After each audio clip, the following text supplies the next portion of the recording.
I'm Carla Reeves, and this is Differently. Whether you feel stuck in survival, navigating a change, or seeking more for your life, may this podcast be your weekly nudge to take a risk to build a life that is uniquely bold, authentic, and in alignment with your deepest values. What if you worried less about the bumps in the road and instead got equipped for the journey? Get ready to rethink what's possible. Welcome back to Differently. I can't believe we're here. If you're listening live, it's the end of the first quarter already, and the perfect moment to pause, reflect, and revisit your goals you set out with this year to ensure that you're staying on track and making to-do lists that will actually build the life and business you're working to create. Today, I'm sharing a replay of a timeless conversation with my dear friend and brilliant business strategist, Josephine Owusu. Josephine shares her beautiful perspective on building your dream life and business through strategic planning. She talks about starting with the end in mind and is going to help us break down big dreams into actionable steps. She's going to get you re-inspired with your goals and help you stay aligned, focused on what matters most, because let's face it, as entrepreneurs and leaders, it's easy to get distracted or caught up in the weeds of busyness. This is a perfect time to check in, realign our focus, and ensure that your daily plans are truly feeding the larger goals and purpose you are here to fulfill. Enjoy. Hey, Differently listeners, I'm so excited to have Josephine with me here today. Josephine and I met, like over a year ago in the excuse me, I'm going to start over. I've got a little hoarse frog in my throat. No worries.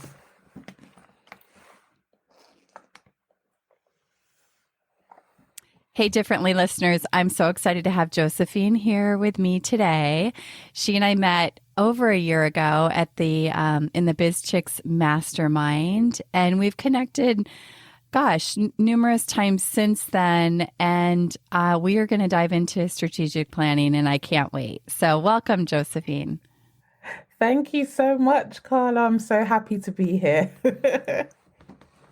Yeah, so give everybody a little sense of where you are in the world and who you are. So, hello everyone. I live in the UK. So, I live in the countryside. I was born and raised in London. But 11 months ago, me and my husband, we decided to move about an hour outside of London into the countryside, and which has been absolutely amazing. And I'm a business strategist who works with purpose-driven coaches, content creators, and creative entrepreneurs with a team. I could just listen to your voice all day and your accent. Everyone's going to love listening to you. Okay. So we're talking about this idea of building your dream life and business through strategic planning, which I just love all things planning. So I'm really excited. But that also can feel a little bit lofty, right? This idea of building our dream life and business. So I want to know, what does that mean to you? Okay, so the key thing, and this is what I do with all of my clients, is it's always about starting with the end in mind. What is the end goal? So even though it may seem overwhelming, it's really important to just know, okay, what do I want to achieve at the end? What is the kind of business that I want to build? What is the kind of life that I want to build? And how can I build a business that aligns with that life? And then you kind of reverse engineer it. You kind of you start with the end in mind, and then you work backwards. It's like, okay, what do I need to do to be able to achieve that goal? So for example, if you know that, okay, in 5 years' time, I'm trying to think of an example. In 5 years' time, I want to expand to I want to have a business that expands to New York, for example. What does that look like from year 1, year 2, year 3, year 4, year 5? So you can kind of break it into smaller goals, and then so that every year you have a different focus, but each one of those goals is feeding in to that bigger purpose that you have. Yeah, as you work with people, what are some of the things that really describe a dream life in business? Because that's different for everybody, right? Yes, it is. What has come up a lot though, which is quite similar, is having financial freedom, having freedom of time. For some of my clients, it has been being able to work anywhere in the world and still have the life that they have, so not be limited to a geographical area. For some clients who are parents, it's being able to have this amazing business that they have, maybe work part time in it, but also bring in a lot of revenue.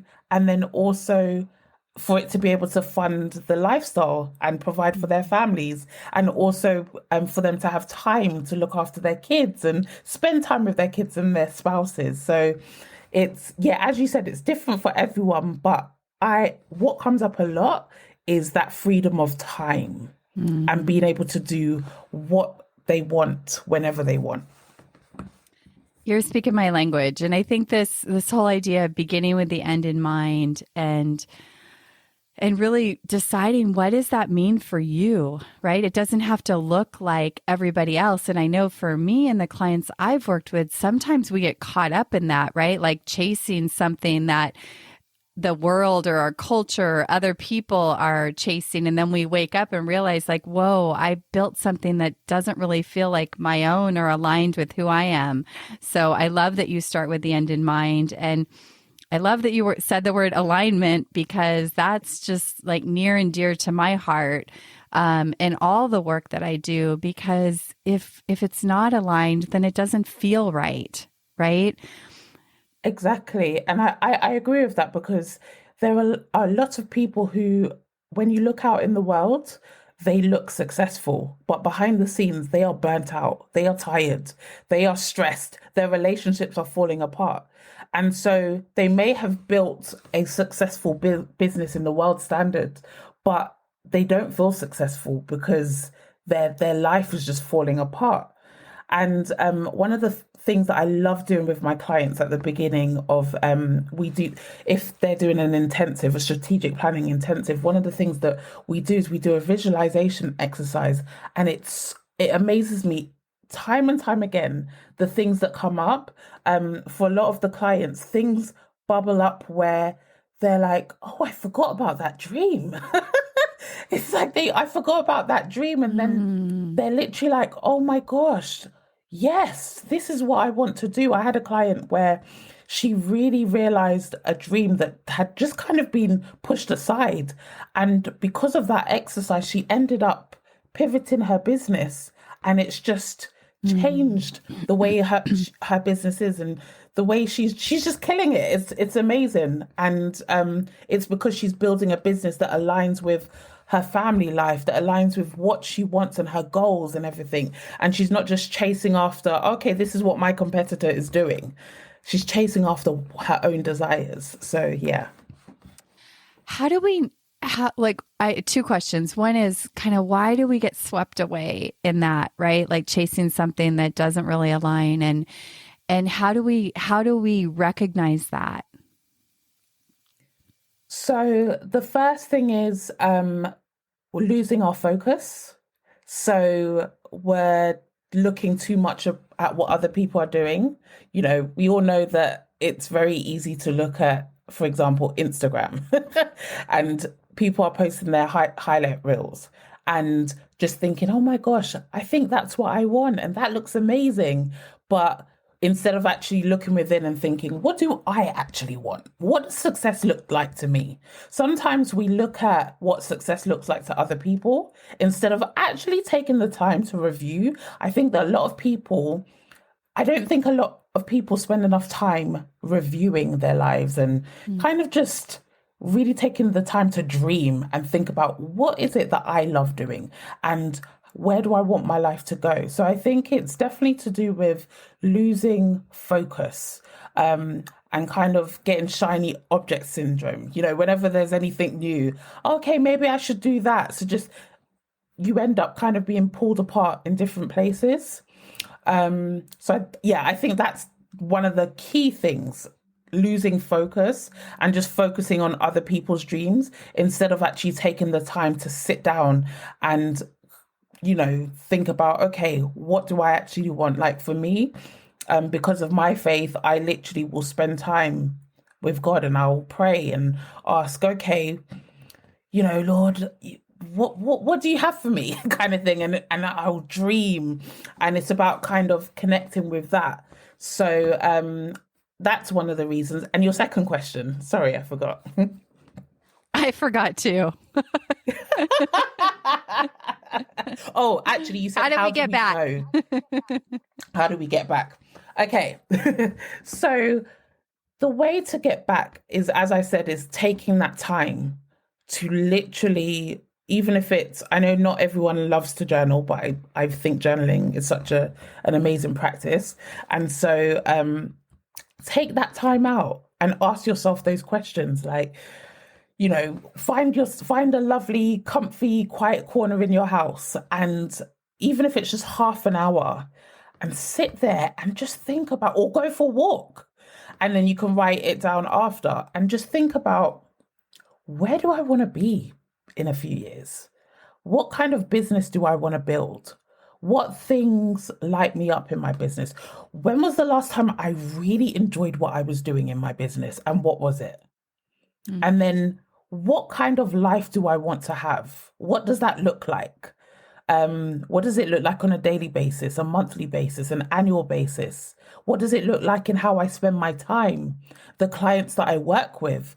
How much time do I spend with my family? How many holidays do I have? It's really sitting down and thinking about the big picture, like really dreaming, and not putting any limits on it.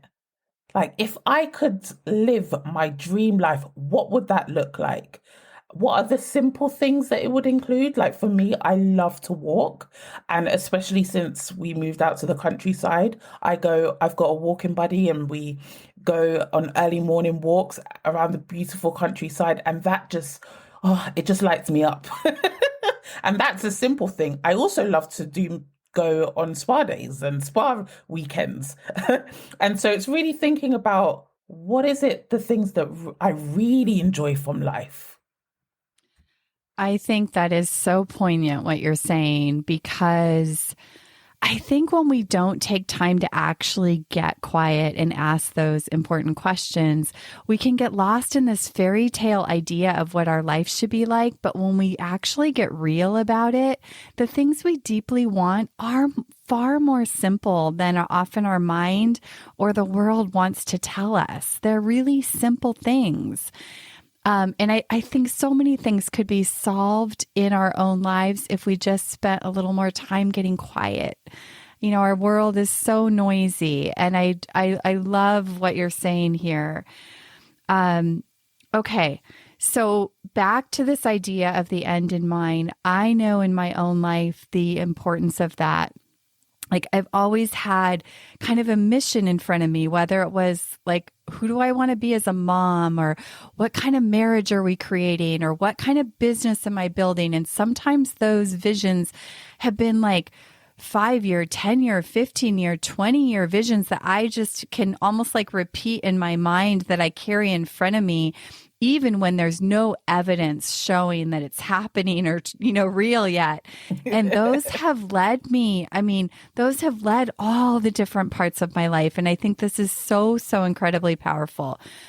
So once we have this, what is the next piece of this once we have our vision and mission idea? So the next thing I would say is you can do almost like a loose plan.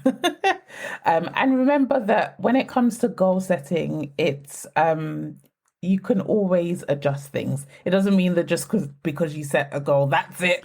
We're rigid, we're not moving. I'm just thinking of the meme with Ross from Friends when it's like, pivot. Sometimes we have to pivot. Yes, I love that. And sometimes goals don't work for people for that reason. They feel too confining. And so, yes, loose And that loose plans and loose exactly. goals. And that's how it is with strategy as well. Even if you have create a strategy, we should have that openness to be able to pivot and adjust depending on what happens. Because life is not straightforward, and even though we have a plan, we all know that things always come in, and it's like, okay, that was not in the plan, and so we have to always be open to pivot. But what I would suggest is, as I mentioned earlier, creating a loose plan in terms of, okay, if this is, for example, what I want to achieve in 5 years, so then what does that look like in year 4, year 3, year 2, year 1? So where would I like to be? What's the goalpost for each of those years for me to be able to achieve that plan?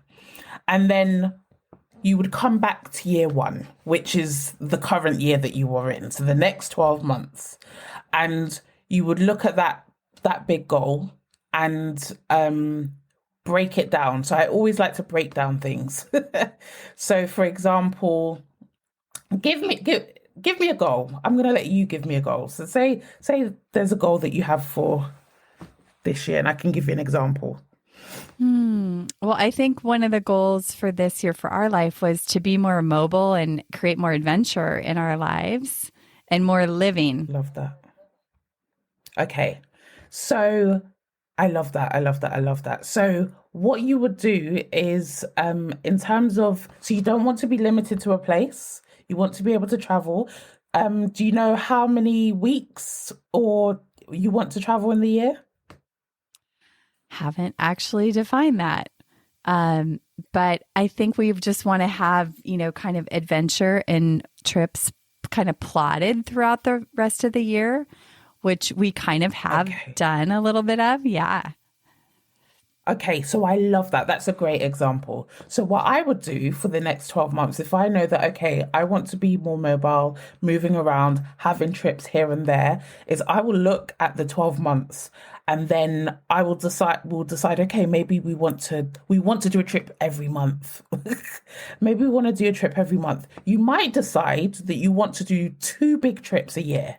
So you might have two, whether it's two, for example, you might have 2 trips where it's 1 month each, right? And you decide that, okay, we're going to go away in August. That's going to be our first month trip. And then our second month trip is going to be in December because it's around Christmas time. So we can actually spend time with family, but then we can also still have some time for ourselves as well, right? So you would plot that in your calendar that we're going to be doing that. And then you might decide that all the other months you are going to go away once a weekend. And then maybe every 3 months you might go away for a week.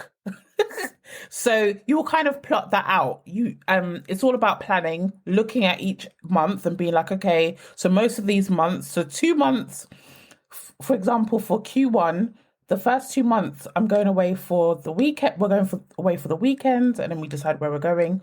Month 3, we're going away for a week, month, or maybe for 3 days or something. And then month 4, we're going away for a week. And then month 6, we're going away for a month. So you can kind of plot things out. Now you need to look at your business and figure out, okay, what does that look like? So because you don't want to be okay, question. For if you were going away for a month in August and December, would part of it be a working holiday, or would it be you want to completely switch off? Yes. So these are mostly working, like being mobile and working. So on the road, doing a little blend of both. So yes, it definitely includes working. Yeah. Okay, perfect. So what you would do is you would look at kind of your packages and the way that you work with your clients, and you would schedule it in a way where in the months of August and the months of December, your workload is much less. So you're still working behind the scenes. Or you might not even be doing client work in those particular months, but you're working behind the scenes on your business. So they're like the quieter months. Usually August, people are on holiday, so it's a great time to work on your business. December, people are, to be honest, a lot of people switch off from the beginning of December. So you can also kind of slowly be working behind the scenes on your business again. And so maybe you would set up your business in a way where, in terms of the way that you work with clients, if you are on a retainer, you would make sure that by August, for example, you are winding down. And if you've even got a few client calls, it's literally only a few where it's not draining. And the same thing with December as well.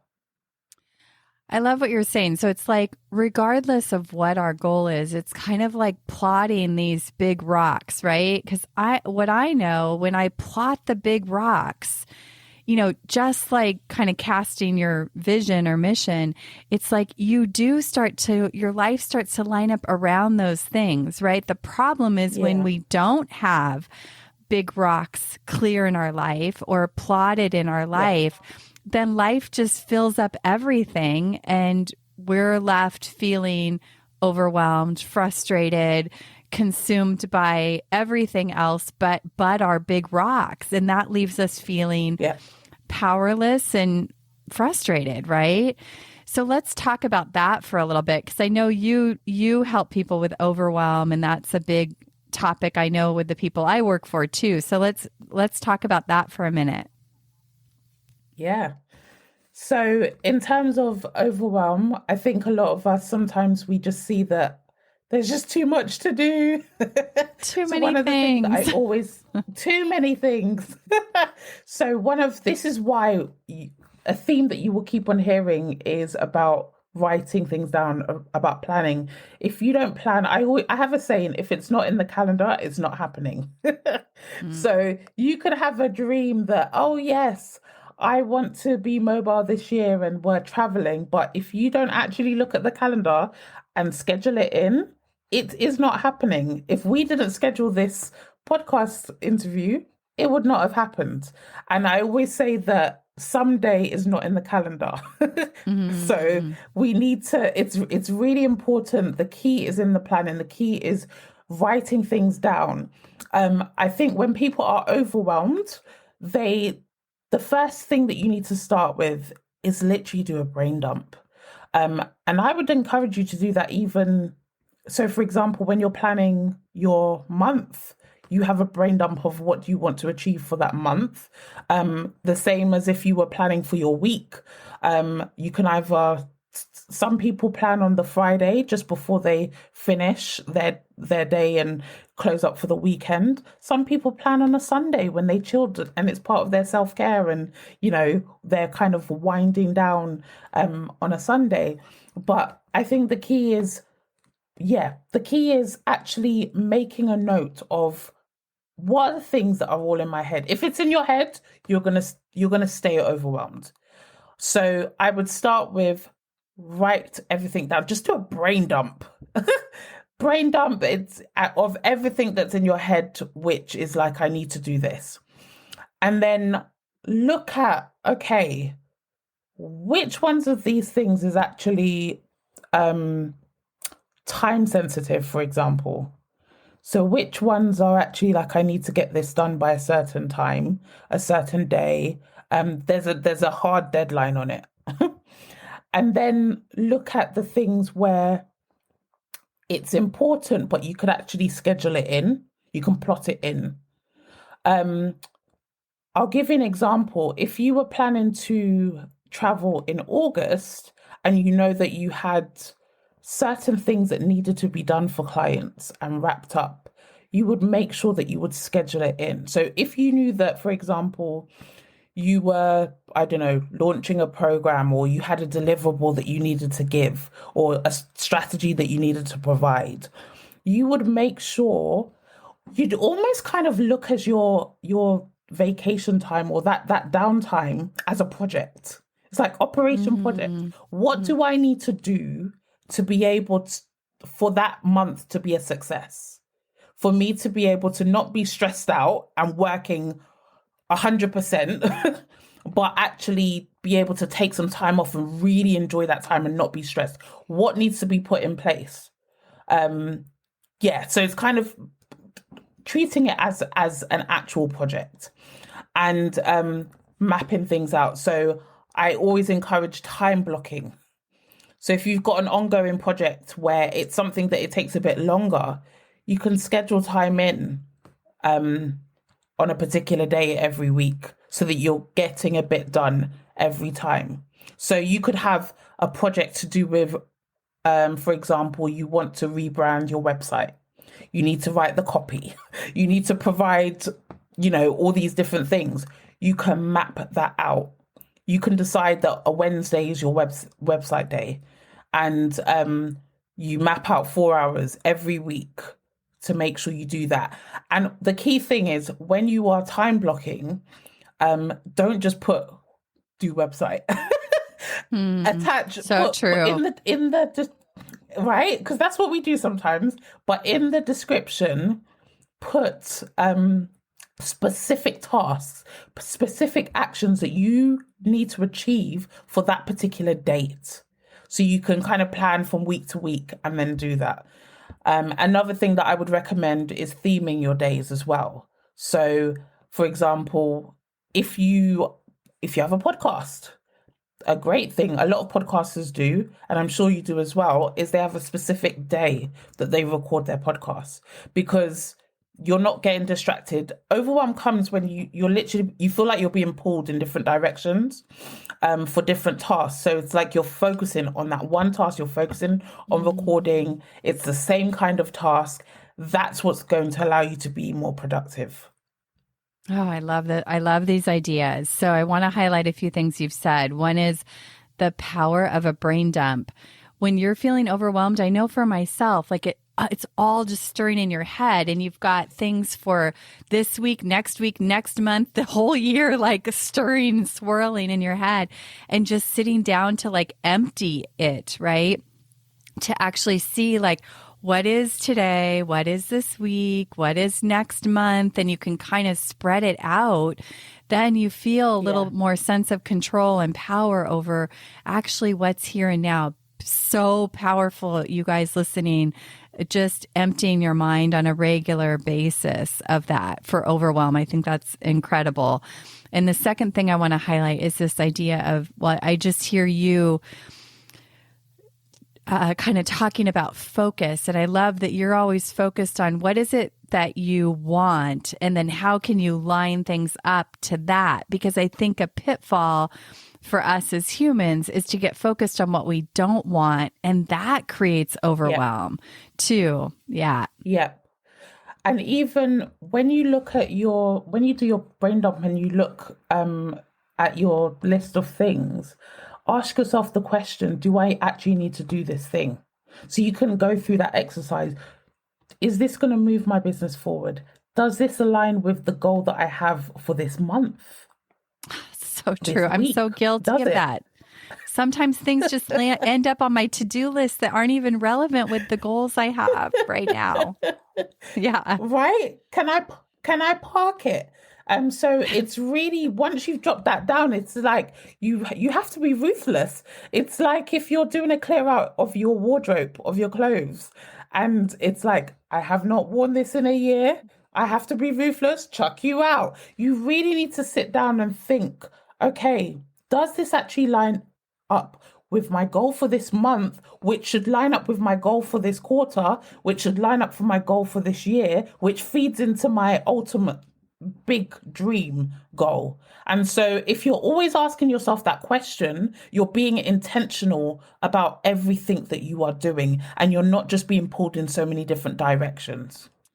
Okay. So how often should we do this? And this is really important because you're talking about kind of making hard decisions. Like I was talking to a client last week, and she does a lot of project management inside of her business, and she was leading this group through an exercise, and they were getting so frustrated because they're planning all the projects for the year, but they can't figure out how to fit them all in. And she's like, okay, hold on. Basically, you guys have 36 eggs. You have one carton that has 12 spots. You've got to figure out how you're trying to fit 36 eggs in 12 spots, and it doesn't work. And so she was saying, these are the hard decisions you've got to make to, to push some of those out. And so how often should we be asking ourselves this question? And is there anything you would recommend around like making those hard decisions? So I would say whenever you do your brain dump, so you might not do your brain dump every day, you might do it weekly, but whenever you are doing that and whenever you're planning, for example, if you're planning your day, if you're planning your week, for example, I would say specifically in those areas. When you're planning your month, that's more loose and you can always adjust to it. But when you're planning your day and your week, I think you should actually ask yourself those questions. What do I need to be doing this? And another thing that you need to be thinking about is this moving my business forward? Am I working in my business and doing all these little tasks that need to be done, but shouldn't necessarily be done by me and are not necessarily my genius zone? Or am I doing tasks that are working on my business? Another thing to think about is it going to bring revenue in my business? Is it going to bring more clients? Is it something I enjoy and I'm passionate about? Does it align with what my vision and my mission is for my business? Does it line up with my values? Because sometimes we have projects, for example, as you said, they had like 36 projects and 12 spots. Some of those projects, they're doing, and they've probably not thought about it, but it's very time consuming, but the reward in terms of financial is not much. Should you be doing that? So true. So true. So how do we stay focused on the things that we're good at?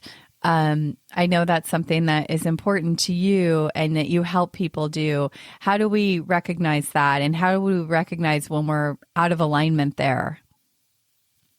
Okay. So the first thing that I would say is, what are the things that people always come to you for? There's something, at least one thing. And there's some people out there who are like, oh, I don't know, I don't know what I'm great at. But there is something that people continuously come to you for, whether it's advice, there's something, whether it's, something creative. What is it that people continuously come and ask you for? Because that is an indicator of something that is your gift, that is your genius zone. Another thing is, if you are struggling to figure that out, I would recommend, and I have done this exercise and it is an eye opener. I would recommend that you send a message to maybe 5 to 10 of your closest people and closest friends, family, and ask them, what do you think my strengths are? What do you think my weaknesses are? What do you think I'm great at, kind of thing? And you will be surprised at the things that they will come back with and the similarities that you will hear. The same thing will come up. That is an indicator of what you are great at. Also, what are you good at naturally, but to other people it's difficult? Love that question. Yeah. What are you good at naturally? Yeah. Such good questions. Okay. What else do you want people to know? And then I want you to share about how you work with people and what you're most excited about inside of your business today. But is there anything else in the realm of building a life and business that really aligns and brings us joy that you want people to know that we didn't touch on? Yes, the key thing, so when you're building your dream life and business through strategic planning, the key thing is, as I've mentioned before, is being flexible, but also being ready to implement. It's not just, some of us can get stuck in the planning. And it's really important. Yep, I put my hands I'm up guilty too. of that. because we're strategic, It's so fun. we can really get stuck in the planning. And so thank God for my husband, because he is such an action taker. So he pushes me out of my comfort zone. And so the key thing is, yes, strategy without implementation is, to be honest, you're still gonna just have a dream. And So true. the key is when you create the strategy to actually implement. And so that's why we create the plan, and it's all about sticking to that plan. And in the same way that if you made a plan with someone else or you had an agreement, you would stick to it because you want to be seen as reliable. Stick to those plans that you make for yourself. You know, Yes. that's a key thing. And So yes, I have a question about that because I okay. too struggle with that part. And like just at the beginning of this year, I'm like, okay, I'm going to implement these power hours again, which to me are kind of these focused blocks of time on my calendar where I'm going to focus on, 2 hours on one activity, whether it's, increasing awareness around my podcast or it's writing content and I plot them on my calendar and then I just end up moving them around. I'm not doing them. And so is that a problem of me just being in integrity with what I say I'm going to do? Or is it like this isn't working for me and I should reinvent something different? So what you need to do is when you're scheduling those power hours, you need to make sure, first of all, that you're scheduling it in a time where it's like, it's a non-negotiable. Because I've done that before as well. It's like, okay, I could just move that. And before you realize you've moved it for a whole quarter and you're literally like, I have not done anything. But you wouldn't do that with a client. With a client, we will go above and beyond. And so you really have to, it has to be a non-negotiable. So it's a mindset shift. When you book that time in, it needs to be a non-negotiable. I was listening to Ed Milet, and he was talking about how a lot of the time, the reason why a lot of people suffer with imposter syndrome is because they break promises to themselves. We all do it. Oh, I'm going to go to the gym every morning. And then when it comes, oh, I'm tired. We make our excuses. He says, so the reason why a lot of people have imposter syndrome is because they don't even trust themselves because they break promises to themselves. And so we need to shift our mindset where when I block in that time, even though it's not with a client, I am also just as important as my client. It's just as important that I do these things for my business so that my business thrives. How many of us, we've all done it, where we have been full to capacity with client work and we have not factored in any time for our own businesses or personal development or things that we need to do behind the scenes. That will stifle your business. And so it's really important. It's almost like having a mindset shift that when I put this in, this is a non-negotiable. Whether I like it or not, I am not breaking my promise to myself unless obviously something has come up.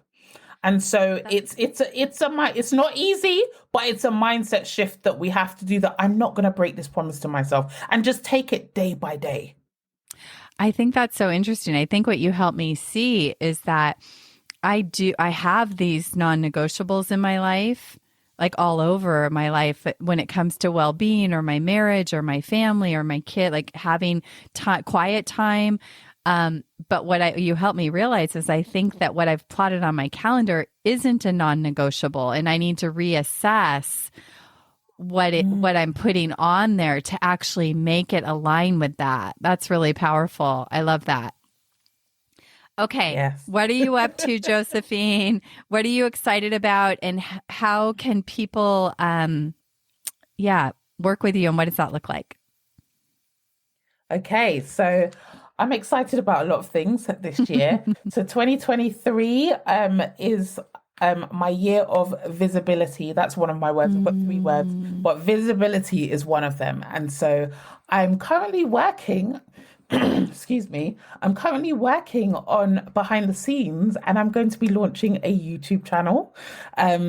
Where we'll be going behind the scenes of me as an entrepreneur. And I am very, very excited about that. I've been wanting to launch this for a long time, and now it's like, this is the time. Yay. So we'll be talking all things entrepreneurship, lifestyle, strategy, networking. I'm very, very excited. And also self-care as well. That's something that I'm working on. I am also, what else am I doing? Congratulations. It's just about that being sounds visible. exciting. Thank you. Thank you. Yeah, I literally was just like, okay, we are doing this. So I'm really, really excited about that. And in terms of working with me, you can check out my website, www.theowusucollective.com. And also, I'd love to hear from some of the listeners. And so I will share with Carla a link where you can book in a call, just to, if you have any challenges, a 15-minute call, and we can kind of just hop on a call and discuss the challenges that you have and see how I can help you. But I'm just really, really excited. I'm excited to continue doing strategic planning with my clients. I just love it. I love to see the transformation and to see people actually building a business that lights them up and aligns with the life that they want to build. You guys can't see her smile, but she's definitely lit up, and you just have so much joy. I love spending time with you, and I'm so grateful that our paths have crossed. And I would love to have you come back and kind of go another layer of this planning and strategy, because I know my listeners love this as much as I do. So let's talk about that. Thank you. And thank you, everybody, for being here. And just thank you for your time today. I appreciate you so much. Oh, thank you so much, Carla. I've really enjoyed this. And thank you, everyone, for listening. Thank you for tuning in to this episode of Differently. It's been an honor to share this conversation with you. You know, one of the keys to living fully is to take action when you're inspired to do so. I hope you found that spark of inspiration today. And would you help us spread the word? Did someone you know come to mind while you were listening? If this episode could impact someone you know, please share it and pass it along. New episodes drop weekly, so tap that subscribe button and join us next time as we continue to challenge the status quo and get equipped to live life differently.